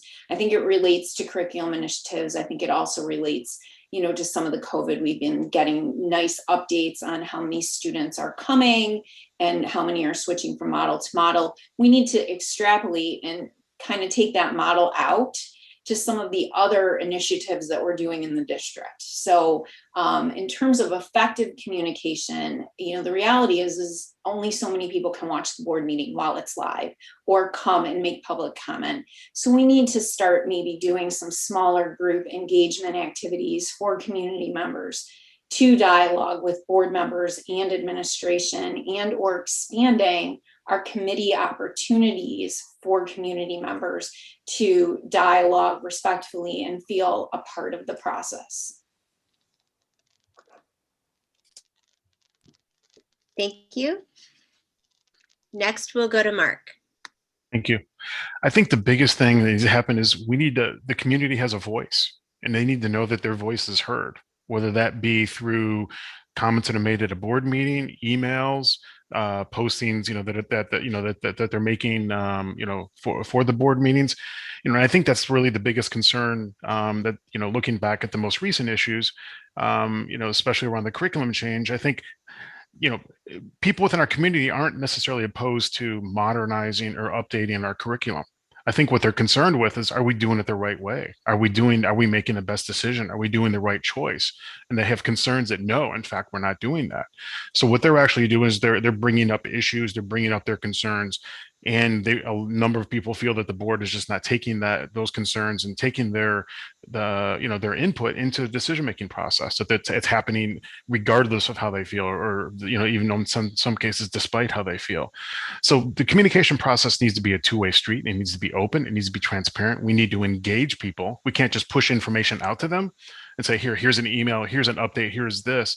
We need to reach out to them, and we have to create a vehicle so we can actually pull them in through things like board member office hours or roundtable discussions, things that are less formal maybe than the board meeting, so we can actually discuss the issues. They can understand what goes into the decision-making process, and they can feel more comfortable with what's being done. And like Debbie said, we can get at the data as far as what's driving things. And then we can pull that back into the meetings, and we can make that part of what we act on as a board.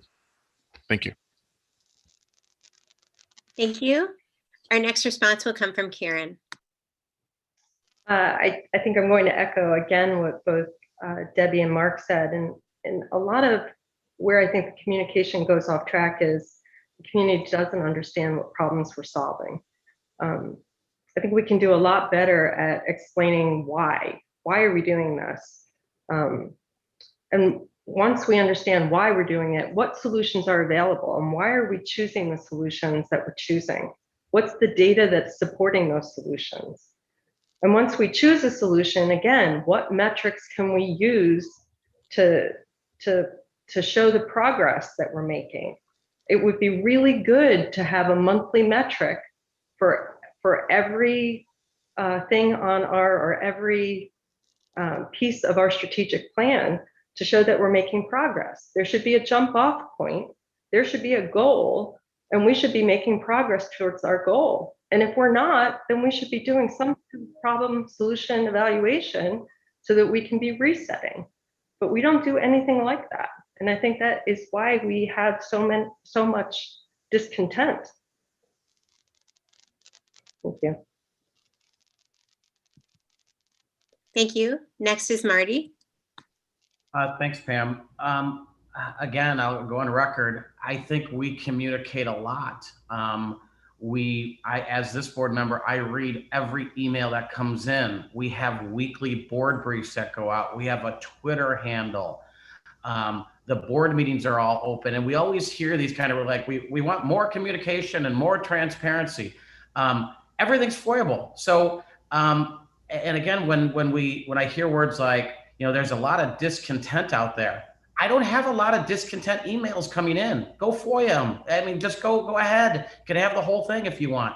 I don't see hundreds of people calling saying, slamming their fist down saying we're doing so bad. So we are communicating a lot. If someone else, respectfully, I would love to have a monthly, coffee house chat, but board members are strapped give a lot of time and are strapped for time, especially when you have a full-time job, when you have a family and everything else. So if people have some creative ideas how to communicate more, email them to me and we'll see if we can physically implement them. But we are, I think from a community compared to other communities and other school districts, we push out a lot of data. It's all there, either on board docs or in it, or just call the administrator and get it. And we got to make sure that we leave time for the administration and staff to teach our kids versus, just communicating what we're doing. So thanks, Pam. Thank you. Next, we have Terri. So I think one thing that we have to recognize is that we do have many community members that feel like they aren't being heard. And so I believe that we need to create some more opportunities for two-way communication where members of the board are listening to what those community members have to say and actually commenting. And this would be outside of a regular board meeting. I agree with Karen that we need to share, what are some of the problems that we're trying to solve? And in addition to that, how will we measure success? I think because we haven't, the board has not been as transparent with some of those issues. That's part of the problem that we're facing right now is that people don't know why are we making these changes and what are the success metrics that we're going to use to evaluate whether or not we feel that these changes are being successful. So I believe that by increasing those opportunities for communication, that could help address some of the issues that we're facing right now. Thank you. Thanks. Our next answer is from Jeff. So I think from a communication standpoint, the community needs to be heard. The community needs to recognize that these are indeed elected officials who, to Marty's point, certainly are strapped for time. But relative to that, this board and future boards that I perhaps could serve on also have the responsibility to engage the community. There are PTAC committees. Those who I've interfaced with who do serve on them don't feel like their voice is heard and certainly feel like it's more of a charade to a certain extent to justify the decisions, perhaps just from administration. And when it comes to administration, all due respect to quote unquote, to quote the three incumbents here, we have to trust the professionals. We do indeed have to trust the professionals to the extent they are championing the vision and the collective demand in the district. And when they don't, Kevin, Marty, and TJ, it is our job to steer them properly to reflect that collective demand of District 86, which does have 3 facilities. We all know about the transition center, but of course, with also Central and South. We have 3 mouths to feed, 3 buildings to take care of, and we all need to communicate. Voters need to understand that once elected, you're there to serve, but I think all of us as elected officials, all 10 of us might be there in a couple months, we all need to understand that we represent the collective demand despite our own views of that district, and the communication could certainly improve. Thank you. Thank you. Next to answer will be Justin. Yes, thank you. I would just start off by saying I completely agree with Marty. We got a similar question on Sunday. Government bodies are designed to be transparent. Everything's a FOIA act away. If I encourage public wants to say something, come to the board meeting, submit a public comment virtually or in person if you can. And I would just say, I'm disappointed that we didn't, through Sunday and today, that no one asked a question on whether this board is treating both schools equally. Very disappointed no one asked that. I would like to get all these candidates on the record, whether they believe whether the board treats both schools equally. Because I've been talking to a lot of people, and a lot of people feel the same way that I do, that the board is treating South and Central differently. And I am upset that no one asked that question. And I'm upset that these candidates are not on the record stating their position on that. Thank you. Thank you. Next, we'll go to Kevin. Thanks, Pam. I'm struggling with form over substance. One of the things that I think we offer to the community is approachability with respect to the number of meetings we have in a given month. I understand the committee of the whole and the action meetings at the board level are sometimes difficult and long to have an exchange, but we also have, and prior to COVID, we had significant attendance in the committee meetings. And for the folks that don't believe board members have discussions, I would encourage you, like Ms. Levinthal did last week, attend a finance committee meeting. We meet once a month. Attend one of the special facilities committee meetings, which were established to include more community members to be able to have an additional voice. We established a special committee for purposes of the search for the assistant superintendent for curriculum. Safety meets, the safety committee meets on a regular basis. There's a lot of work done day to day, week to week through the committee system that would inform the public for things that they might be aware of or might not be aware of. One of the things that Tammy wanted to implement, and I think she and Chris have done a fine job with it, is the Monday update that goes out to the community members, the parents and the students. We include students in communications. We also do every 6 months written or hard copy in the mail communications to folks who may not prefer the electronic medium. And day to day, I run into folks at work. I may be at a closing. I run into folks in the grocery store and they might say, hey, what's going on? So it may not be formal in the sense that it's an audience full of people, but I think the board members are approachable depending upon where the people want to meet them. Thank you. Next, we'll go to TJ. So I heard everything that is said, and I agree with some and strongly disagree with others. But what I do think is one of the questions that we were asked on Sunday was about healing tensions. I think there's just so much water under the bridge that people aren't willing to even try to just even build a new one to get across. I think there's opportunities to bring us together, to unite us, and because at the end of the day, we're a group of passionate community members that all are saying that we want to do what's in the best interest of the students in this community, some of which are our own children. I think we can definitely benefit from some facilitated discussions so people can air grievances and be able to move forward and understand what moving forward really encompasses.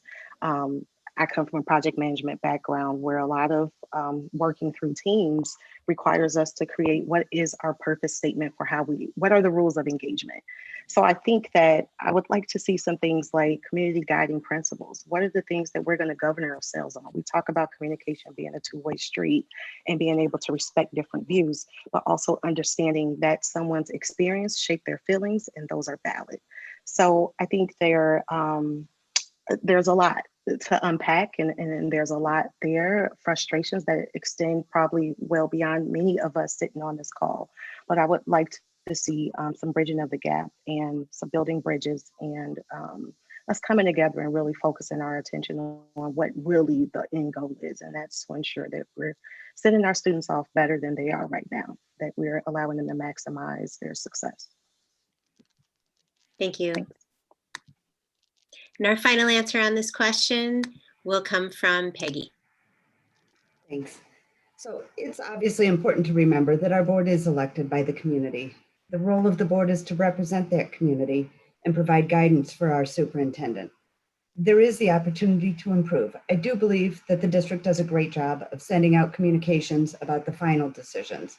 I believe what the community wants to understand is a little more of the data and the metrics and the thought process behind that decision making. As I mentioned earlier, I felt that that's what's been missing from the board table, the discussion of the thought process. In addition, communications does need to be two-way.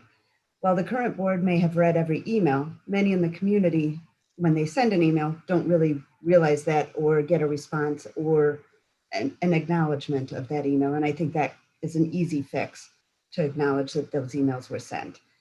Again, I still don't understand moving community participation to the end of the meetings after all discussion and votes had taken place. So there's some easy fixes that seem to be in process and have been changed and seem to be moving forward. And as TJ says, starting to build the bridge. The community does have a voice and they need to know that voice is heard.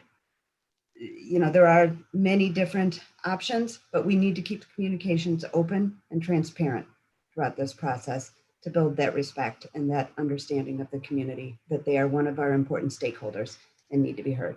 Thank you. Thank you. We're having some technical difficulties with our timer.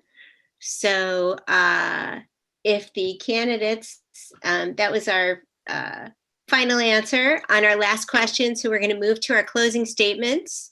So candidates, if you happen to have a phone handy with a timer on it, if you could set it for 1 minute and we'll be on the honor system for you guys to monitor yourself, I would appreciate it.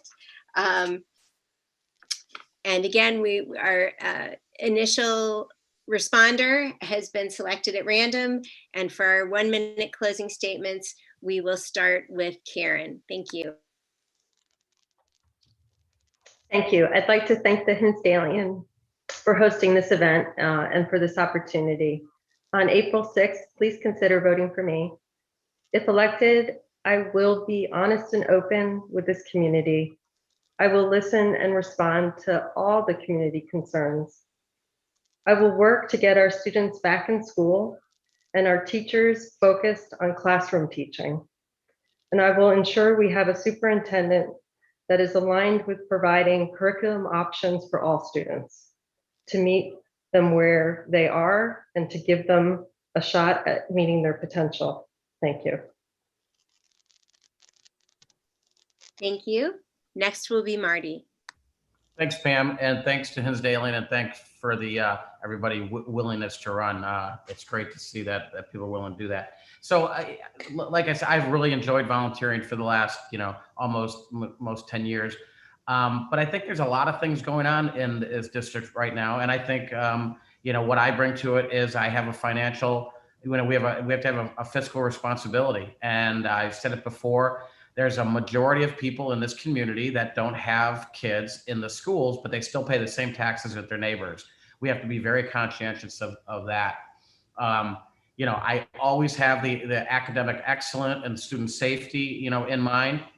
And again, I bring experience and continuity to a very difficult time right now. And there's complicated things coming up, with the continued referendum spend, curriculum changes, and the student reentry. So I hope you'll see my value that I can bring to the board and the community, and I can earn your vote on April 6th. Thanks, Pam. Thank you. Our next candidate will be Terri. Thank you, Pam, and thank you for hosting this event. There are two things that I want you to remember about me, and that's accountability and transparency. I will be accountable to you as constituents, and if I am elected, I want you to know that there will be transparency with the board on the decisions that impact all students within the district. I will also place an emphasis on creating more opportunities for open discussions with constituents where we can share ideas and reach common ground. As a parent of a current and future D86 student, I would welcome the opportunity to serve the community and advance the district forward. Thank you. Thank you. Next up, we'll hear from Jeff. Thank you, Pam, Ken, and thanks to the Hinsdalean for all the viewers, and certainly to the other candidates. I appreciate the opportunity to speak. to the extent I've been terse, it's only because I'm passionate. My kids are struggling. One of my kids is super social. One of my kids is wicked smart, if you will, and they're both struggling academically, mentally, and socially. And with respect to my running, we have issues perhaps with reopening, certainly with curriculum. I believe board governance needs to be appropriate and it needs to most properly reflect the demands of the district. I believe as a current board member, things could be better. And I do know as a prospective board member, I will try to make them better. And if I can't, you'll know about it. And the lack of communication that we have had, as we've been discussing this evening, will not play out to the extent I'm fortunate enough to serve on the board. And Kevin, TJ, and Marty, if I'm fortunate enough to serve on the board and you're on that, I will champion that spirit. Thank you. Thank you. Our next candidate to answer will be Justin. Yes, thank you. Thank you, Pam, Ken, and the Hinsdalean for hosting this. I thank the viewers in the community who took the time out of their day to come watch us and view us. It means so much. It means so much to me, and I thank everybody for their support. My Facebook page activity doubled since Sunday, so I encourage everyone to come check it out. I am the only candidate who's got full policy explanations, pages and pages and pages of policy, instead of just short little snippets like everybody else. So I encourage people to come check it out, message me, email me. And I would just finally like to thank my family, my friend Jeremy, for doing tons of research, circulating petitions, helping me get this off the ground. And I just thank everybody very much for getting me in a position where I am. Thank you. Thank you. Next, we'll go to Kevin. When the discussion came around our dinner table about whether my family wanted me to run again, before my wife could offer her opinion, arguably a more weighted vote than the children, all three of my children, a senior at South, a sophomore at South, and a freshman at South, said unequivocally, "We want you to run, Dad. We think you have more to offer to the district."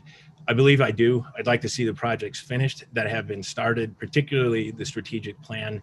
It's significant. It's important. I've dedicated time. This year has been an outlier. We all understand that.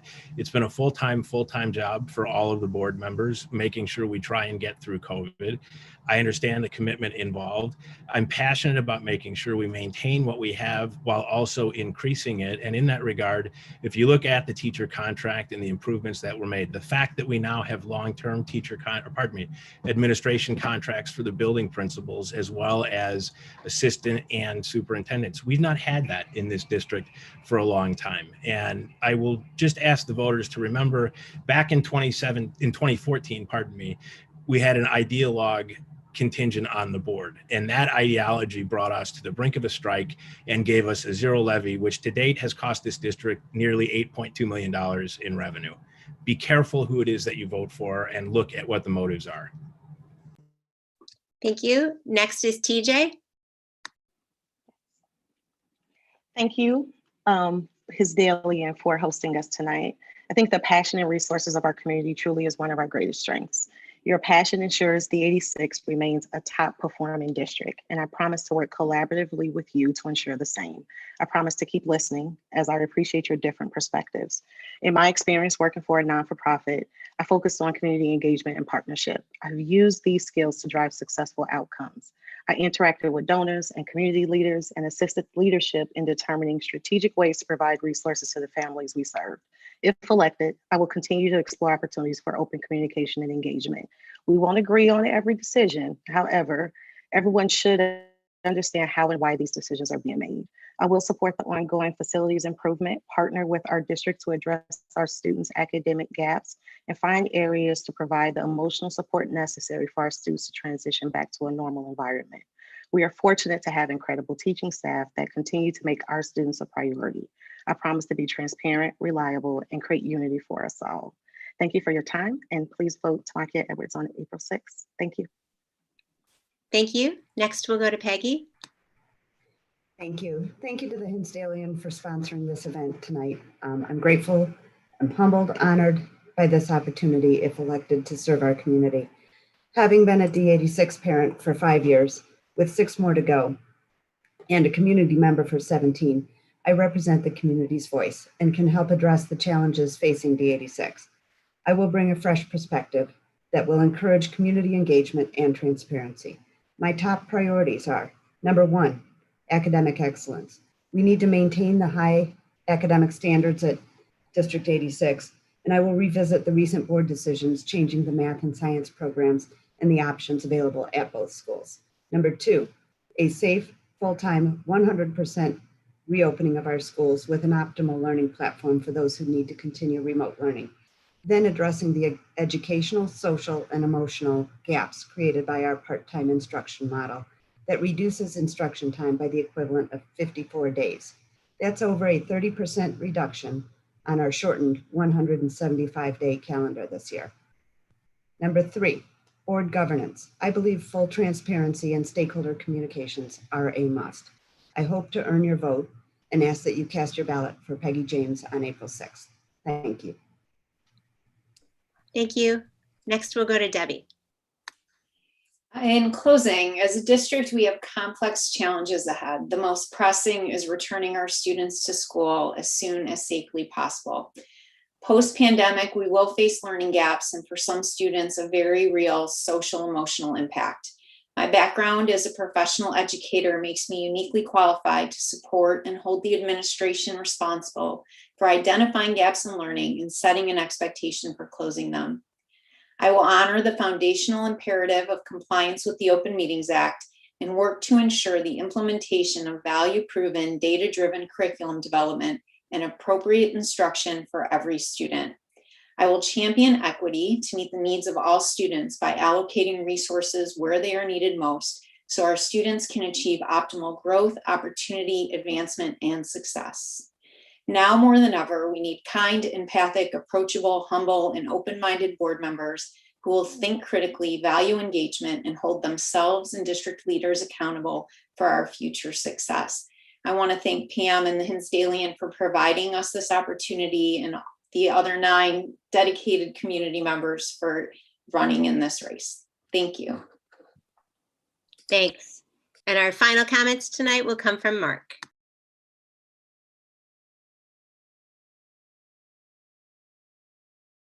Apologize, I was muted there. Thank you, Pam, and appreciate everybody's time tonight. As I mentioned earlier, I have a business background, and what my goal is for running for the board is I'd like to take my work experience and I'd like to leverage that to bring a more formal and quantifiable approach to how District 86, the decision-making process, as well as the problem-solving process that we, versus what we use today. I understand that the school can't be used, run like a business, but I think that we can do better. I believe I'm based off my experience, I'm a consensus builder. I have extensive experience in bringing people together, as well as communicating effectively within leadership teams. I'm in a unique position because I live in the central attendance area, but my kids, my oldest son attends South, and my youngest son will be attending South next year.